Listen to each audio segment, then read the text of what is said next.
install iOS 16.3 on iPhone 6, 6s, 6 Plus, 7 and 7 Plus.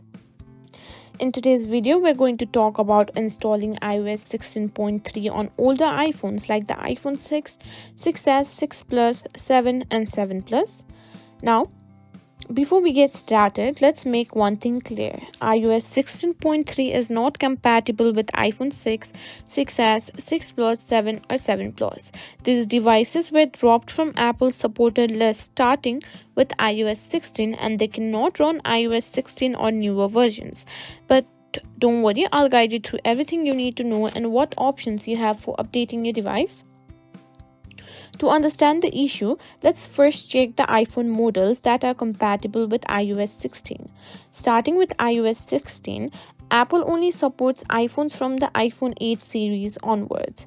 This means devices like the iPhone 6, 6s, 7, 7 Plus are not supported for iOS 16.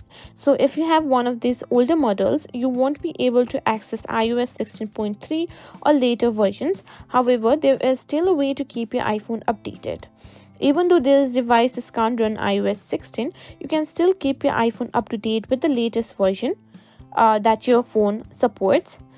To simply do that, open settings, scroll down and tap on general and go to software update and make sure you have the latest update. If you don't have it, simply tap on update and you can update the latest version that your phone supports, and that's it. So while it's not possible to install iOS 16.3 on the iPhone 6, 6s, 7 and 7 Plus, you can still make the most of your older device by staying on the latest available iOS version or consider upgrading to a newer phone model for better performance and newer feature. If you found this video helpful, don't forget to like, share and subscribe to our channel.